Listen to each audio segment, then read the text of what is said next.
Hi students, in previous class we studied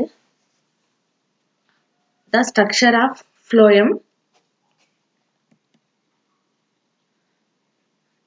So the structure shows different types of cells are there.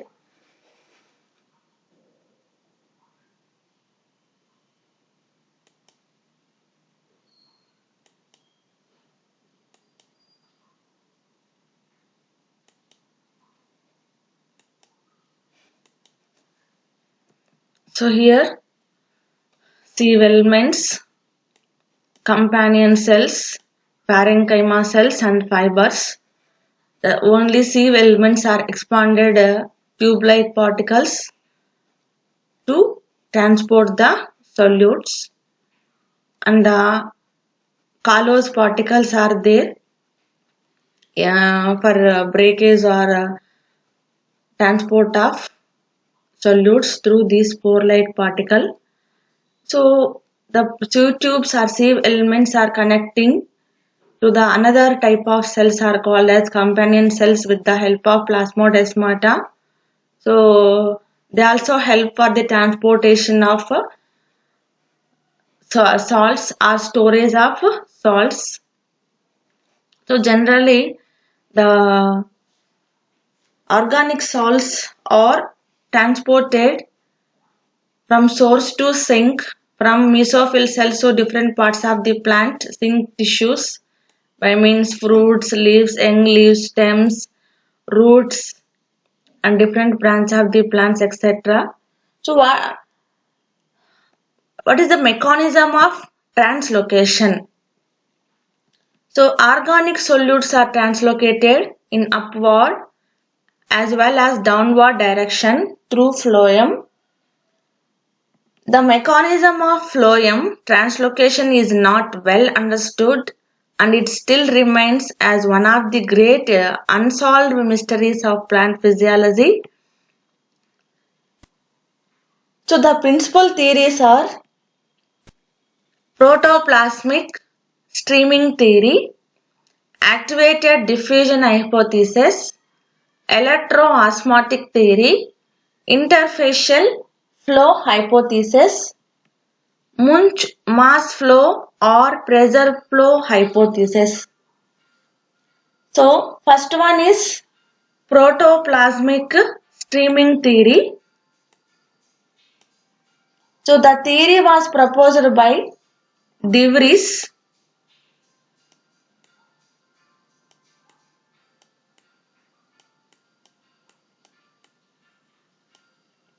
and supported by Curtis.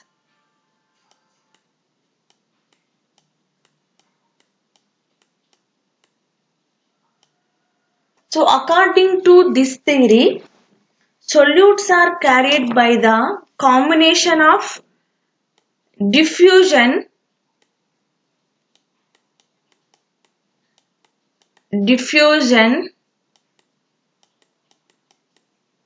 and streaming of cytoplasm. So diffusion takes place from the sieve tube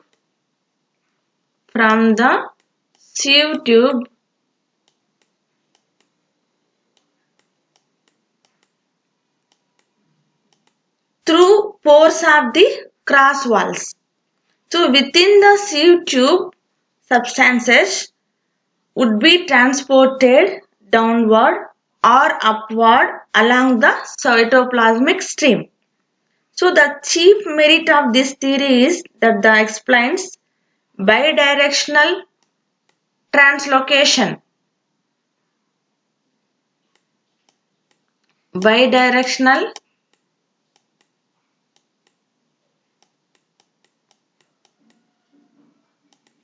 translocation.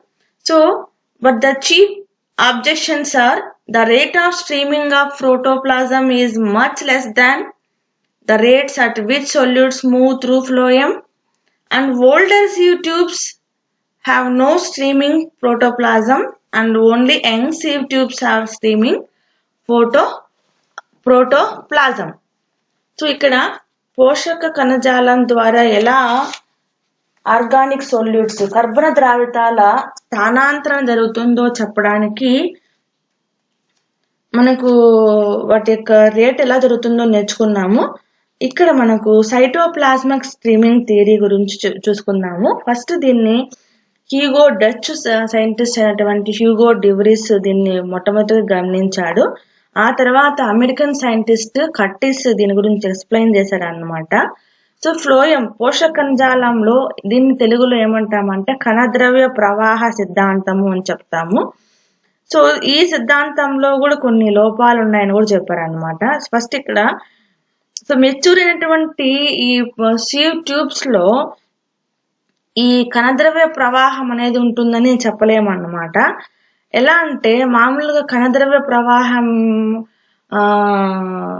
ప్రవాహం యొక్క వేగము ఎంతవరకు ఉంటుందంటే so 1 to 3 centimeters per hour. So but the organic solutes are transported nearly 100 to 150 centimeters per hour. So కాబట్టి ఇక్కడ మామూలుగా కణద్రవ్య ప్రవాహ వేగం అనేది కణాలలో 1 నుంచి 3 సెంటీమీటర్లు మాత్రమే ఉంటుంది. కానీ ఈ కర్బన ద్రావితాల యొక్క స్థానాంతర వేగం మాత్రము 100 నుంచి 150 సెంటీమీటర్ల వరకు ఉంటుంది. సో కాబట్టి ఈ దీంట్లో అధిక పరిమాణంలో ఈ ద్రావితాలు మొక్కలు ఎక్కువగా దూరం సామూహికంగా రవాణా కాలేవన్నమాట. సో కానీ ఈ కార్టెక్స్ సెల్స్ లో, వల్కలంలో, లీఫ్ లో ఉండే పారెంకైమా సెల్స్ లోను ఈ సొల్యూట్స్ ఒక కణం నుంచి ఇంకో కణానికి ట్రాన్స్పోర్ట్ అవ్వచ్చు అనమాట. సో ఫర్ ఎగ్జాంపుల్ ఇలాంటి ఓ సెల్ అనుకున్నప్పుడు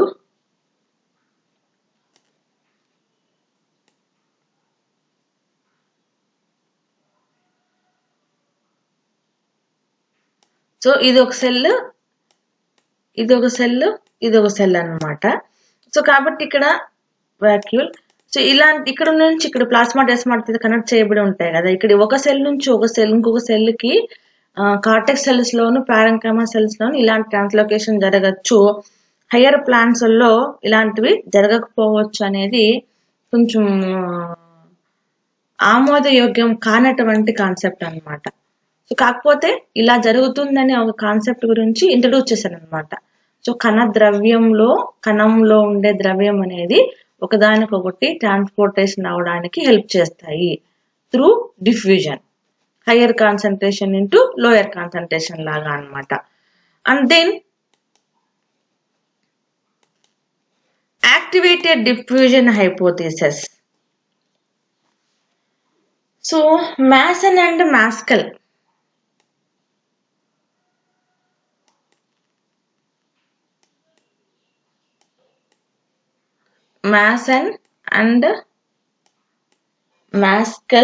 proposed this theory.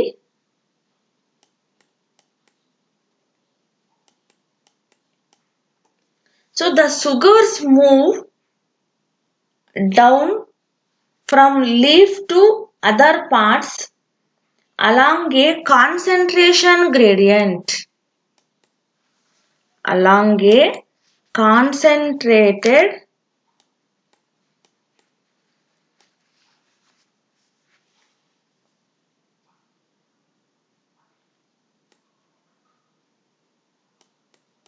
concentration gradient.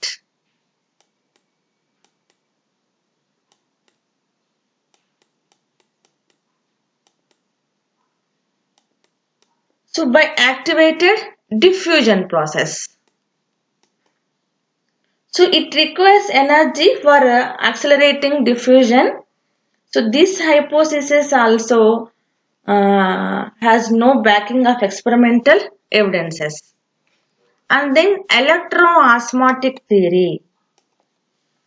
So according by Fenson and Spanner. So this theory was proposed by Fenson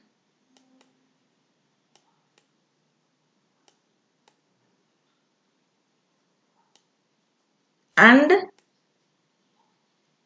spanner.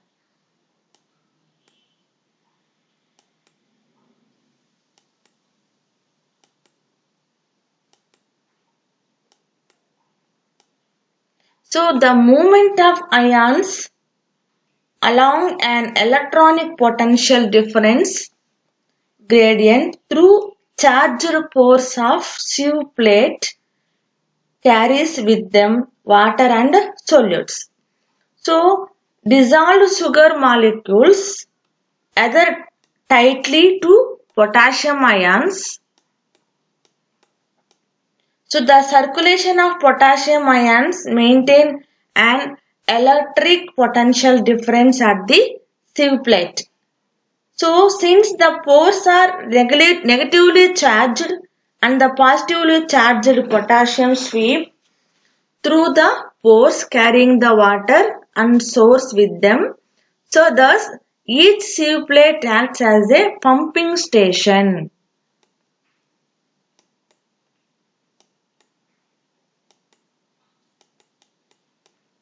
Pumping station boosting mass flow of sugars along the sieve tube.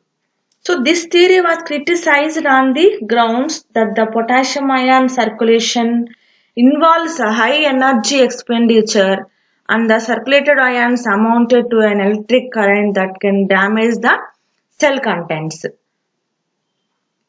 And then interfacial flow hypothesis. So Van den Harnett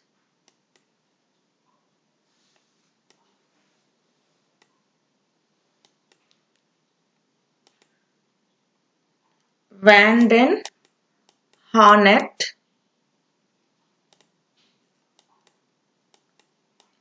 proposed that solutes move along the interfaces between the cytoplasm and walls or between the cytoplasm and vacuoles of sieve tubes. So it is similar to the rapid spreading of oil at water-air interface, forming a monomolecular film of translocated solutes. So another one is Munch mass flow or pressure flow hypothesis. So according to this hypothesis proposed by Munch,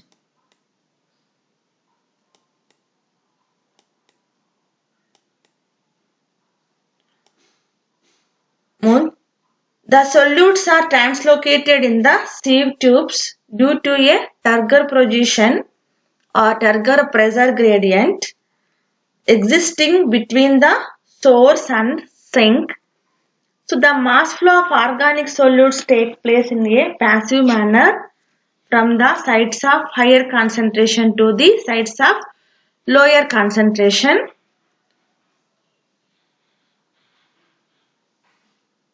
Hence it is established that mass flow of organic solutes takes place from the site of higher concentration to the site of lower concentration. So here I want to show you some picture, but just you have to imagine it. It is the two connected picture YouTube.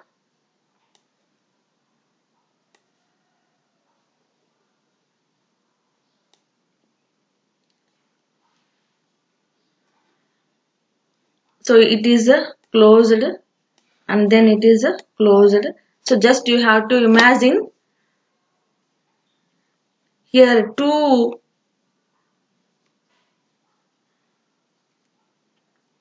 concentrated cosmometers are there.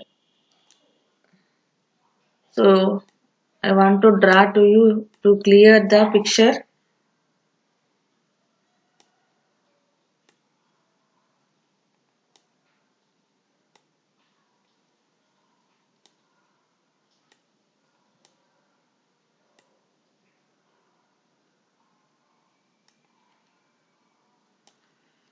So just you have to imagine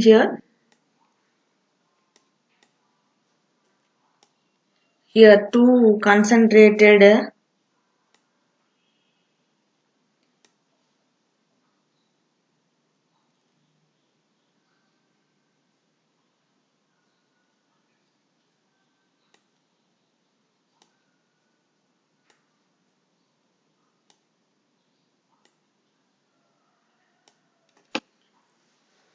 beakers are there.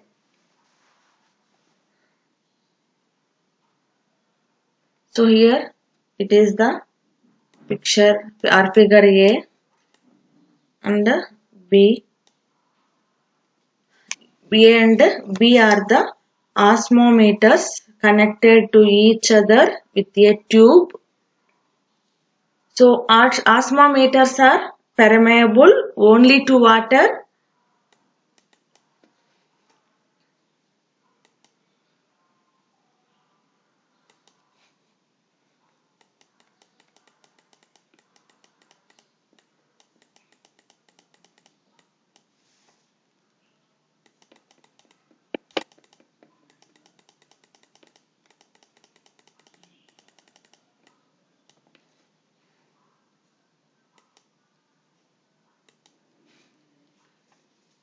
So osmometer A contains a high sugar concentration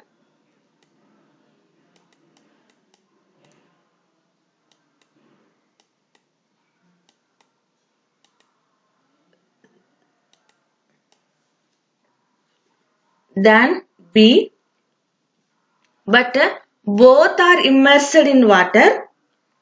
So the water container is connected by a channel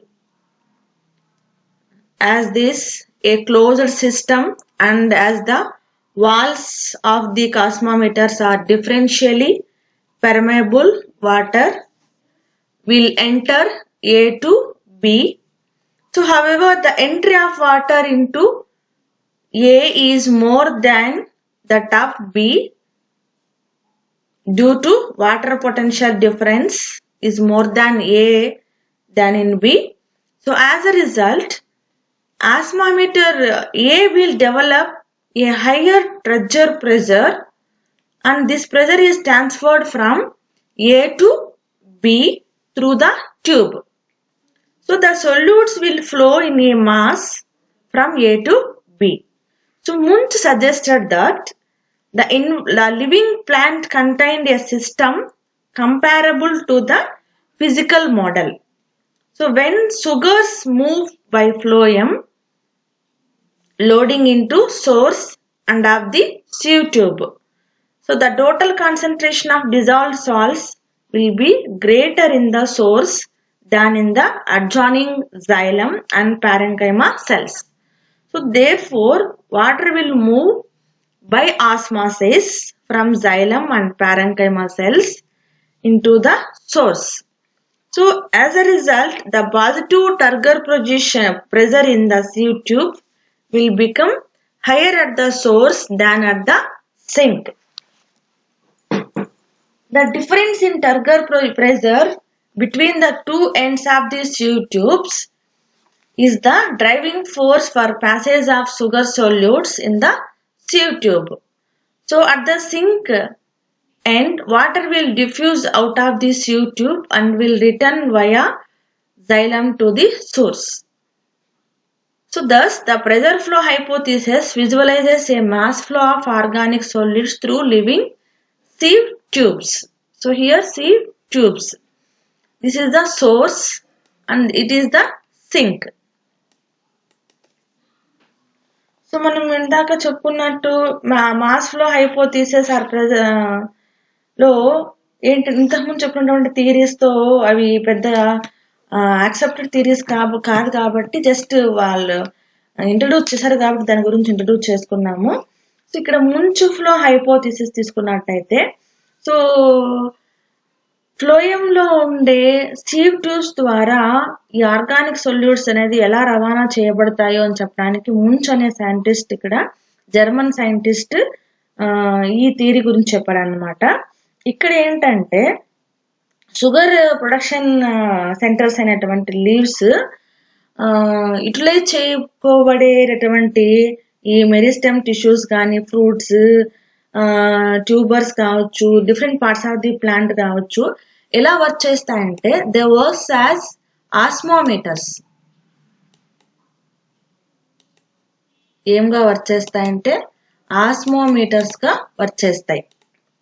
so ఇవి ఎలా ఉంటాయంటే one tube like structures, tubes లాగా ఉంటాయన్నమాట. So ఆ tubes వేటికి connect చేయబడి ఉంటాయి అంటే ఫ్లోయం సివ్ ట్యూబ్స్ కి కనెక్ట్ చేయబడి ఉంటాయి. సో కాబట్టి మనకు ప్రెజర్ టగ్గర్ ప్రెజర్ పీడన సెక్మం అంటాం కదా, అనుసరించి ఈ ఫ్లో థియరీ అనేది ఒక ఫిజికల్ కాన్సెప్ట్ గా చెప్పుకోవచ్చు అన్నమాట. ఇక్కడ 2 ఫిగర్స్ ఉన్నాయి, ఏ ఫిగర్ బి ఫిగర్. ఇక్కడ ఏంటంటే ఒకదానికొకటి పెర్మేబుల్ గా ఉంటాయి అన్నమాట, వాటర్ కి మాత్రమే. సో ఒక సొల్యూట్స్ కి మాత్రం పెర్మేబుల్ గా ఉండవు. ఇక్కడ ఏ ఫిగర్ బి ఫిగర్ అనేది ఒక ట్యూబ్ తో కనెక్ట్ చేయబడి ఉంటుంది. సో దీంట్లో ఈ ఆస్మాసిస్ వాటి సొల్యూట్ కాన్సన్ట్రేషన్ కూడా వేరువేరుగా ఉంటుంది అనమాట. ఏ అనేది హై కాన్సన్ట్రేషన్ సొల్యూషన్ గా ఉంటుంది, బి అనేది లో కాన్సన్ట్రేషన్ సొల్యూషన్ అనమాట. అంటే ఇక్కడ సోర్స్ సింక్ అనుకుందాం. సో ఇవి పత్రాలు అనుకుందాము, లీవ్స్, ఇవి డిఫరెంట్ పార్ట్స్ అనుకుందాం.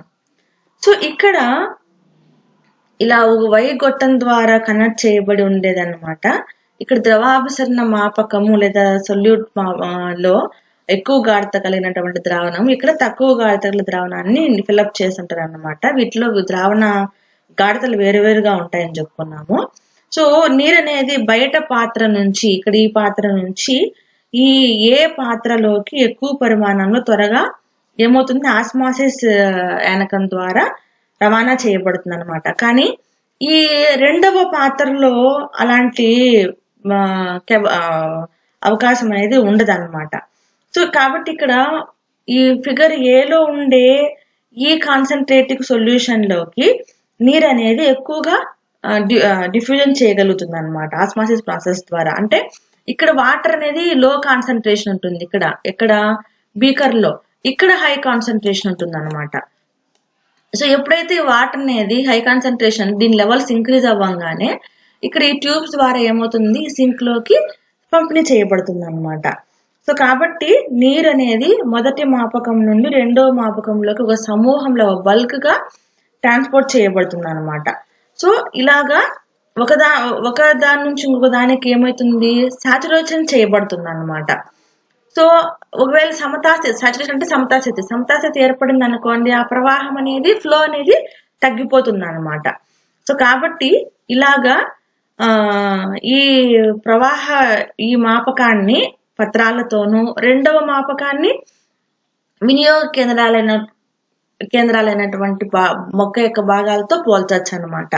సో కాబట్టి ఈ ఎక్స్ ని ఫర్ ఎగ్జాంపుల్ ఎక్స్ అనుకుంటే, లేదంటే ఏ అనుకున్నాం కదా, దీన్ని ఫ్లోయంలో ఉండే సెల్స్ తోను, సో దీన్ని జైలంలో ఉండే సెల్స్ తోను పోల్చొచ్చు అనమాట. సో కాబట్టి లీవ్స్ లో ఉండే పత్రాంతర కణజాలంలో ఈ ఫోటోసింథసిస్ జరగడం వల్ల చక్కెర పదార్థాలు ఏర్పడతాయి. సో వాటి చక్కెర పదార్థాల గాఢత ఎక్కువ అయిపోయి ఏమవుతుంది, సొల్యూట్స్ తో వాటర్ తో కంబైండ్ అవుతాయి అన్నమాట. సో ఈ సెల్స్ నుంచి చక్కెర అణువులు నీటితో పాటు ఆకుల్లో ఉండే పోషక నాళాలను చేరి సమూహంగా వేరు గాని లేదా పండ్లలోకి రెండవ మాపకంలోకి ప్రవహిస్తాయి అన్నమాట. సో ఇవి వినియోగ కేంద్రాలుగా పనిచేస్తాయి. ఈ వినియోగ కేంద్రాలలో శ్వాసక్రియ తదితర మెటబాలిక్ యాక్టివిటీస్ కొన్ని ఆహార పదార్థాలు ఖర్చు అవుతాయి. అంతేగాక ఈ చక్కెర పదార్థాలు ఇన్సాల్యుబుల్ కాని పిండి పదార్థంగా మారటం వల్ల ఈ ఆస్మాసిస్ ప్రక్రియ అనేది ఏం జరుగుతుంది, తక్కువ నెగటివ్ ఛార్జెస్ గా ఉంటాయన్నమాట. సో ఈ కారణాల వల్ల ఏమవుతుందంటే మొక్కలలో వినియోగ కేంద్రాలైనటువంటి మొక్క భాగాలు ద్రావితాల గాఢత అనేది ఎప్పుడు తక్కువగా ఉంటుంది. కనుక మొక్కలు ఈ ఆహార పదార్థాల రవాణా అనేది డిస్కంటిన్యూస్ గా ట్రాన్స్పోర్ట్ అవుతానే ఉంటుందని తెలియజేయడం జరిగింది అనమాట. సో అలాంటి వీటిల్లో ఈ ట్రాన్స్లోకేషన్ అనేది దేనిపైన డిపెండ్ అయి ఉంటుంది అంటే what are the different factors are involve to translocate, factors affecting translocation.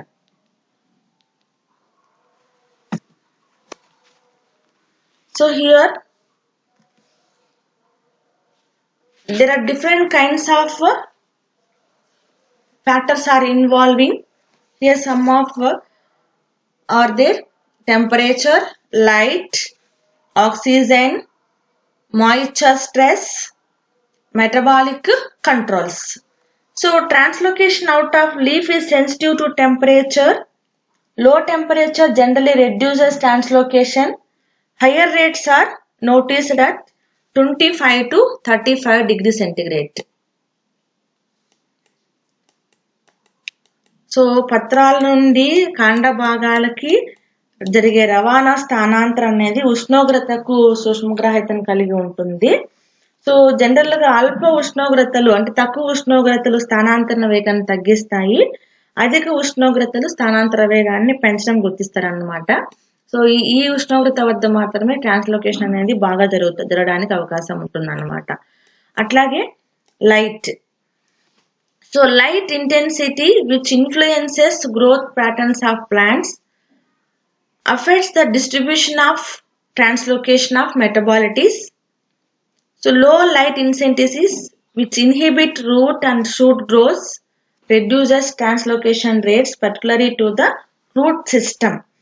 So ముఖ్యంగా మొక్కల యొక్క పెరుగుదల యొక్క స్వభావాలను నియంత్రించే వాటిల్లో కాంతి తీవ్రతలు అదే రీతిలో స్థానాంతరణను ప్రభావితం చేస్తాయన్నమాట. సో కాండం పెరుగుదల నిరోధించే కాంతి ప్రభావాలు అదే స్థాయిలో స్థానాంతర రేటుని తగ్గిస్తాయి. సో కాబట్టి పత్రాల్లో జరిగే స్థానాంతరణ ప్రక్రియలు అనేటివి కాంతి శక్తిపై ఆధారపడుతుందని గుర్తించారన్నమాట. సో కాంతి లేనప్పుడు ఈ చెరుకు మొక్కల్లో ద్రావితాల స్థానాంతర రేటు సగానికి తగ్గడం కూడా గుర్తించడం జరిగిందన్నమాట హార్ట్ ఎటాల్. అట్లాగే ఆక్సిజన్.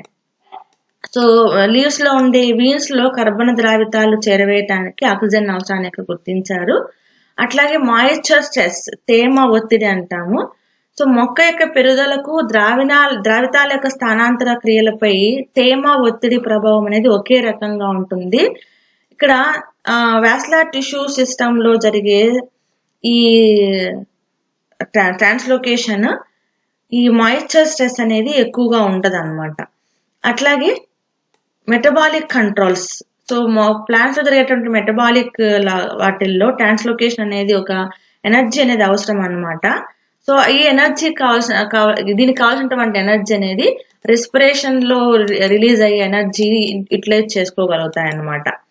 సో ఇవి ఏంటంటే ఫ్యాక్టర్స్ అఫెక్టింగ్ ట్రాన్స్లోకేషన్. సో దీంతటితో మీకు థర్డ్ యూనిట్ కంప్లీట్ గా అయిపోయింది. సో ఇప్పుడు ఈ థర్డ్ యూనిట్ లో ఉండేటటువంటి ఇంపార్టెంట్ లిస్ట్ ఆఫ్ క్వశ్చన్స్ ఒకసారి చూసినట్టయితే SA questions, describe the light phase reactions. So దీన్ని ఇంకో రకంగా ఎలా అడుగుతాడంటే write on account of cyclic and non cyclic electron transport in light phase and explain how ATP is formed in the light phase. So next describe the Calvin cycle or dark phase reaction, దీన్ని C3 cycle అని కూడా చెప్పొచ్చు. Next what is carbon fixation, explain the various methods of carbon fixation in plants. So total గా carbon fixation అంటే ఏంటో రాయాలి. Next దీంట్లో C3, C4 cam cycle మొత్తం గురించి రాయాలన్నమాట. C3, C4 క్యామ్ ఒకసారి అడుగున్నాడు ఈ క్వశ్చన్ కూడా. సో జస్ట్ అవి అంటే ఏంటి, ఏం ఏర్పడతాయి, ఫస్ట్ ప్రొడక్ట్ ఏంటి, ఎండ్ ప్రొడక్ట్ ఏంటి అనేది ఇంట్రడక్షన్ నుంచి ఎండ్ వరకు రాస్తే కూడా సరిపోతుంది. టోటల్ గా ఈ క్వశ్చన్ అడిగినప్పుడు సపరేట్ గా అడిగినప్పుడు టోటల్ సైకిల్ వేసేసుకొని రాయొచ్చు. Next write in detail about photo respiration, కాంతి శ్వాసడి గురించి రాయమన్నాడు. Next what is translocation, explain the mechanism of translocation in plants, ఇందాక ఈ క్లాస్ లో చెప్పుకున్నాము. తర్వాత short answers, pigment system, Emerson's enhancement effect, photo system. ఇక్కడ పిగ్మెంట్ సిస్టమ్ అంటే పిగ్మెంట్స్ చెప్పుకున్నాం కదా, ఏంటి క్లోరోఫిల్, కెరోటినాయిడ్స్, జాంతోఫిల్స్ అలాగా వాటి గురించి రాయాల్సి వస్తుంది. ఎమర్సన్ ఎన్హాన్స్మెంట్ ఎఫెక్ట్ అంటే ఫ్యాక్టర్స్ ఎఫెక్టింగ్ ఆఫ్ ఫోటోసింథసిస్ లో మనం చెప్పుకున్నాము, దాని గురించి కాన్సన్ట్రేషన్ లో గురించి ఇంట్రొడ్యూస్ చేయాలి. నెక్స్ట్ ఫోటో సిస్టమ్ లో ఫోటో సిస్టమ్ 1 పిఎస్, దీన్ని PS1 అని PS2 అని చెప్పుకున్నాం కదా. సో వాటి గురించి రాయాల్సి వస్తుంది అనమాట. And the differences between C3 and C4 plants. So ఇది లెసన్ చెప్పేటప్పుడు చెప్పుకుంటూ వచ్చాం కాబట్టి దాని గురించి ఒకసారి చూసుకోండి ఎలా జరుగుతుందని. మళ్ళీ కావాలంటే దాన్ని ఎక్స్ప్లెయిన్ చేస్తాను. So cam and C4 cycle differences ఇది కూడా అంతే. Next photo పాస్పారిలేషన్. సో ఇవి వేటి గురించి అంటే cyclic photo phosphorylation, non cyclic photo phosphorylation గురించి రాయాలి.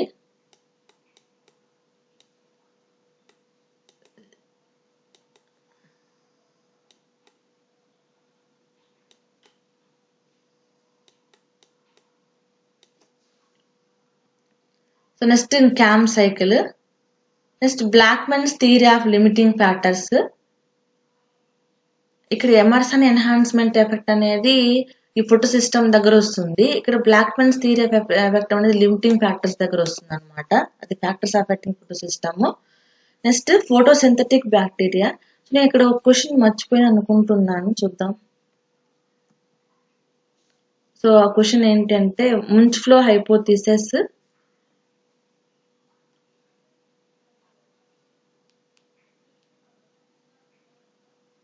C4 cycle.